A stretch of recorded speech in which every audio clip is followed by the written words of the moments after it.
नमस्ते मित्रों, संस्कृत ज्ञान गंगा में आपका हार्दिक स्वागत है। आइए हम नीति शतक का अगला श्लोक पढ़ते हैं। इस श्लोक में हम ये समझ रहे हैं कि मित्र कैसा होता है, मित्र की परंपरा कैसी होती है। इसके लिए दूध और पानी का बहुत ही उपयुक्त और सही उदाहरण दिया गया है और इस उदाहरण के माध्यम से एक मित्रता की महानता के विषय में आचार्य भर्तृहरि महाराज ने चर्चा की है। आइए अगला श्लोक पढ़ते हैं। क्षीरेणात्मगतोदकाय हि गुणा दत्तः पुरा तेऽखिलः क्षीरोत्तापमवेक्षतेन पयसा स्वात्मा कृशानौ हुतः गन्तुमपावकमुन्मनस्तदभवद् दृष्ट्वा तु मेत्रापदं युक्तं तेन जलेन शाम्यति सतां मैत्री पुनस्त्वीदृशी। अच्छे देखें, क्षीरेण आत्मगत उदकाय, यहाँ आपस में पहली दीर्घ संधि पुनः गुण संधि। हि गुणाः दत्ताः पुरा ते अखिलाः, यहाँ भी आपस में पूर्व संधि हो रही थी। क्षीर उत्तापम गुण संधि हो जाएगी। अवेक्ष तेन पैसा स्वात्मा कृशानौ हुताः गंतुम पावकम उन्मनाः। बड़े ध्यान से पदच्छेद देखें। गंतुम पावकम उन्मनाः तत् आभवत् दृष्ट्वा तु मित्रापदम। मित्र आपदम मित्रापदम आपस में यहाँ दीर्घ संधि हो जाएगी।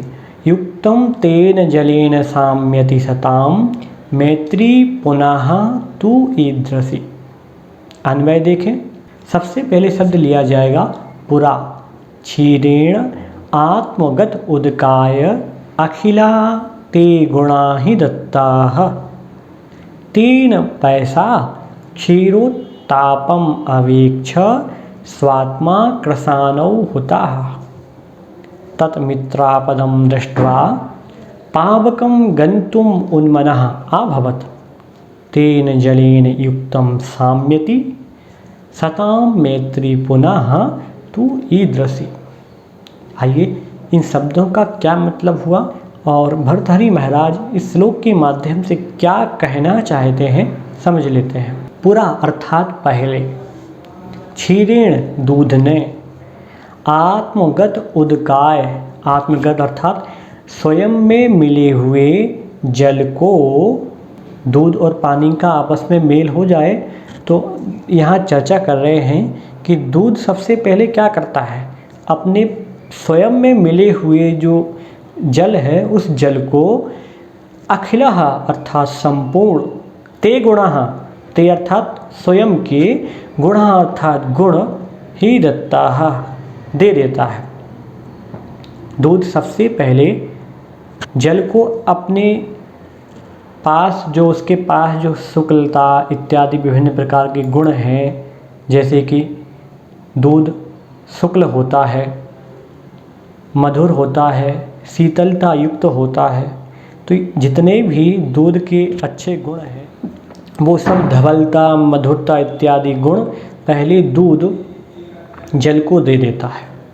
जल को देने के बाद तीन पैसा उस जल के द्वारा, जो जल है वह जल भी क्या करता है, देखिए, तीन पैसा उस जल के द्वारा क्षीरोत्तापम दूध के ताप को अवेक्ष अर्थात देखकर दूध क्या करता है, आगे देखें, तेन पैसा उस जल के द्वारा क्षीरोत्तापम दूध के ताप को अवेक्ष अर्थात देखकर दूध क्या करता है, दूध जब अग्नि पर गर्म होता है तो उस दूध के ताप को देख करके अब देखो जल क्या करता है।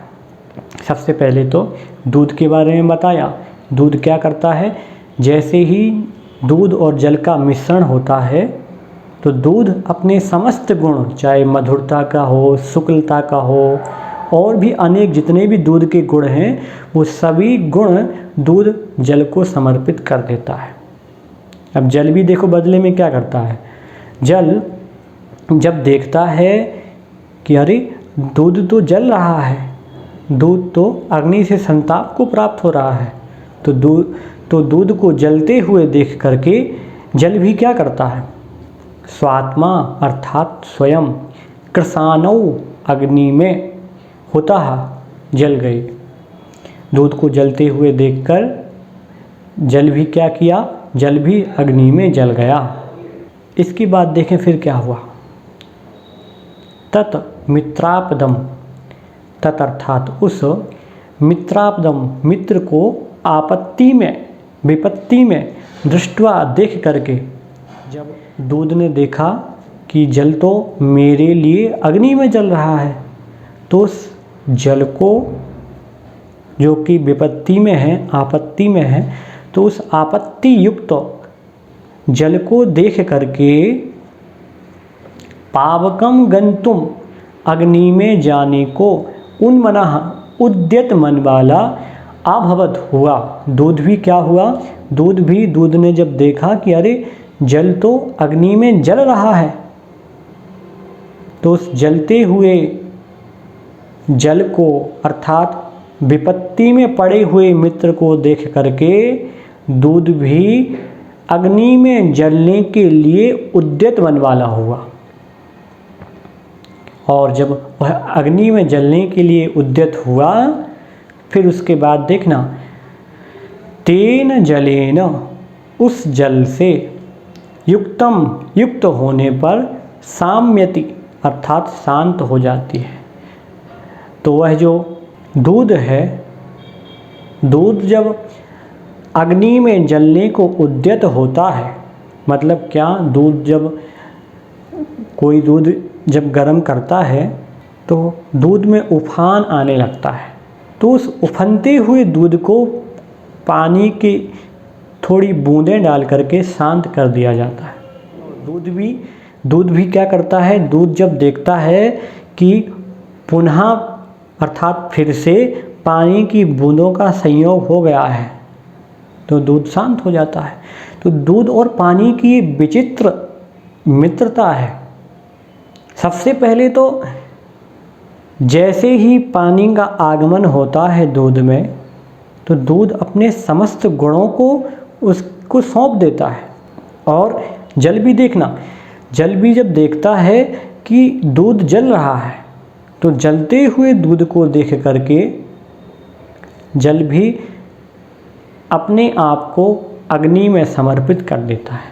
और दूध जब देखता है कि अरे हमारा मित्र आपत्ति विपत्ति में पड़ गया है, आप विपत्तिग्रस्त हो गया है, तो विपदग्रस्त आपत्ति में पड़े हुए मित्र को देख करके दूध भी उफान के माध्यम से उस अग्नि में जाने का प्रयास करता है।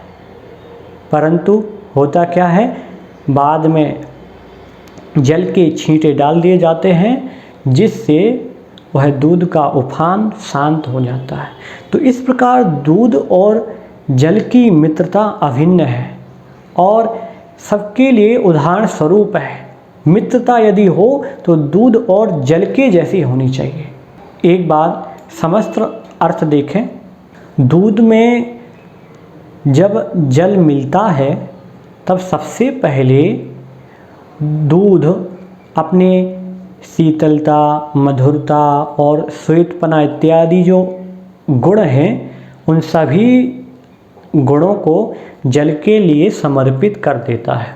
और दूध मिश्रित अर्थात दूध से मिला हुआ जो जल है, वह जल भी जब देखता है कि दूध का दाह हो रहा है, दूध तो अग्नि में जल रहा है, तो सबसे पहले वह अपने आप को अग्नि में जलाता है, अग्नि को समर्पित कर देता है।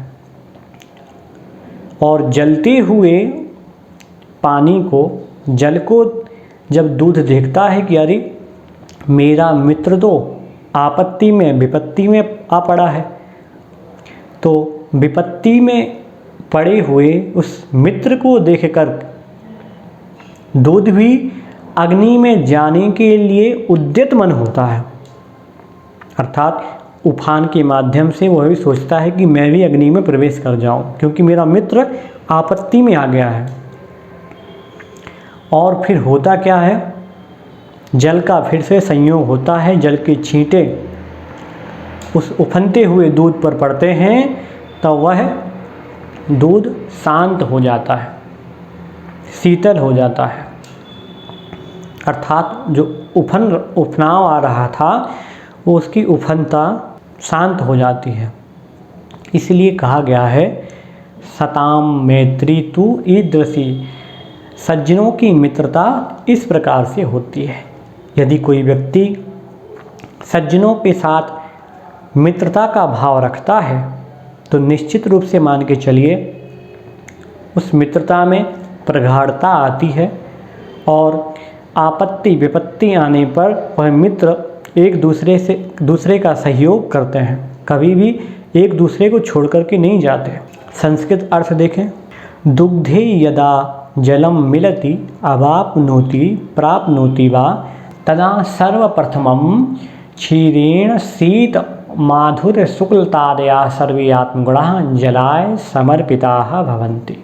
तेन क्षीरमिश्रितेन जलेन अपि क्षीरदाहे प्रथमात्मा एव दग्धः। सर्वप्रथम रूपेण स्वकीय आत्मानं कृशानौ समर्पितः दग्धः वः। क्षीरं तु जलश शोषरूपं मित्रापदं दृष्ट्वा पावकं गन्तुम् उत्कण्ठितं। यदा पुनः क्षीरस्य जलेन संयोगा भवति तदा क्षीरं शीतलं भवति, शान्तं भवति। उक्तमेव सज्जनानां मित्रता तु ईदृशी इत्युक्ते परस्पर सहयोगशीला स्थिरः भवति। अतः सज्जनानां मित्रता निश्चित रूपेण करणीया। अनेन सर्वदा सुखम लभते जनाः।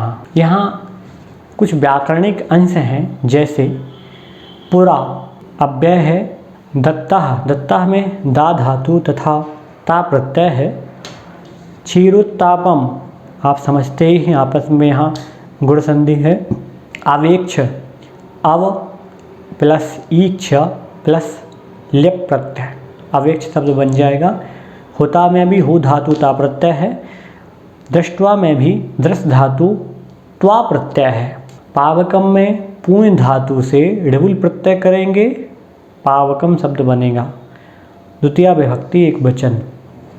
गंतुम में गम धातु तुमुन प्रत्यय।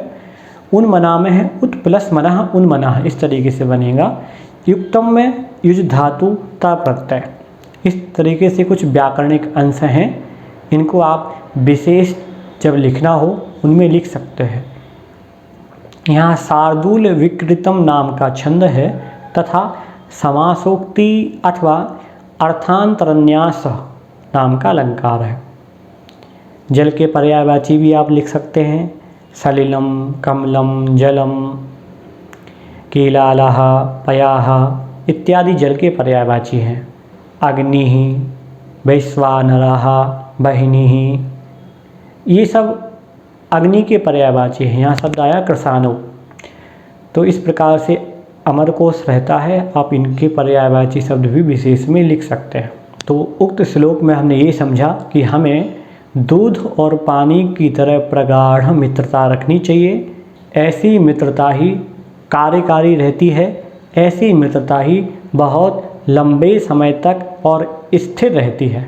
इसलिए हमें इस प्रकार की मित्रता अपनानी चाहिए।